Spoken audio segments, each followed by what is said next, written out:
ክፉ መንፈስ ከራሱ ተፈጥሮ ይልቅ የበለጠ ክፉ የሚያደርገው ከሰው መማሩ ነው። ሰይጣን ከሰው ይማራል። እንደው በጣም የሚገርም ነገር ነው። እንዲህ ስል እንዴት ሰይጣን ከሰው ክፉ ይማራል እንላለን።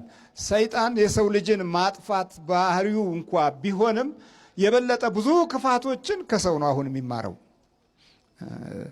በአጭር ጊዜ የሚሞተው ሰው ፍጡር በአጭር ጊዜ የመሞቻውን ያህል ለክፋት ደግሞ ራሱን ሲያውለው ከሰይጣን ይቀድማል። ለብዙ መቶ ዓመት ለብዙ ሺህ ዓመት የሚኖረውን ሰይጣን በ80 እና በ60 በ50 የሚሞተው ሰው ይበልጠዋል በክፋት። ምክንያቱም የሕያው እግዚአብሔር እስትንፋስ የተሰጠው ፍጡር ስለሆነ ለክፋትም ሲያስብ ሰይጣንን የሚቀድመው ለዚህ ነው። ያ አንድ ጊዜ ተዋርዷል፣ ክፋትም ምርጫው አድርጓል። ቢሆንም ግን ይጠፋበታል። ሲጠፋበት የሚጠፋበት መንገድ አለው። ስመ እግዚአብሔር ሲጠራ ይደነባበራል። በቃ እቅዱ ሁሉ ይጠፋል። የእግዚአብሔር ስምና ክብሩ ሲነሳ አይወድም። የቅዱሳን መንፈስና ኃይል ሲጠራበት ይረሰዋል። ክፋቱ ከውስጡ ምንም እንኳ የሳጥናኤል የሲኦል መንፈስ ቢሆንም ክፋቱን የበለጠ እንዳይገልጥ እድል ያገኛል። ሰው ላይ ሆኖ ግን በጣም ብዙ እድል ያገኛል። ለምን? የሥላሴ ፍጡር ነዋ ሰው። መዝገባውም ደግሞ ከባድ ነው። ምክንያቱም የሥላሴ ፍጡር ሆኖ ክርስቶስ ሞቶለት ክርስቶስ ብዙ ዋጋ ከፍሎለት ሰማያዊ ስልጣንን ሰጥቶት በእግዚአብሔር ልጅነት ተባርኮ በቅድስና መንፈስና ኃይል ተወዶ በቀራንዮ መስቀል ላይ ደሙን አፍሶ ዋጅቶት ወደ ክፉ ነገር ሲያዘነብል አስቦት ከሰይጣን የሚበልጥ ድርጊትና ስራ ይሰራል ማለት ነው።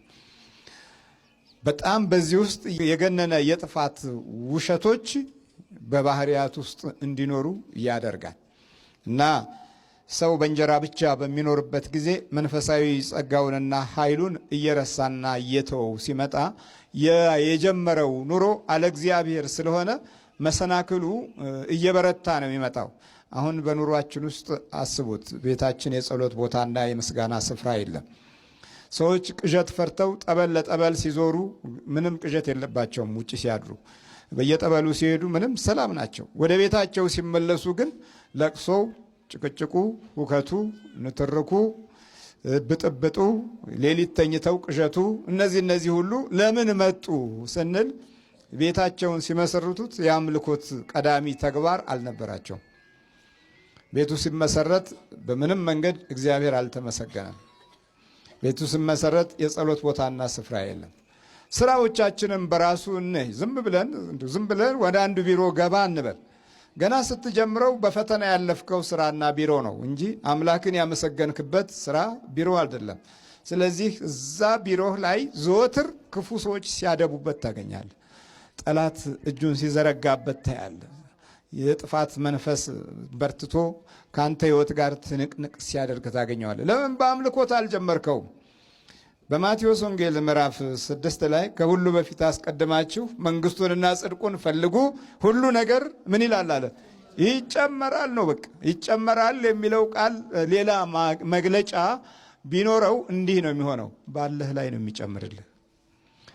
የሌለህን አይደለም የሚጨምርልህ፣ ባለህ ላይ ይጨምርልሃል። ይሄ እግዚአብሔር ፍቅር ነው።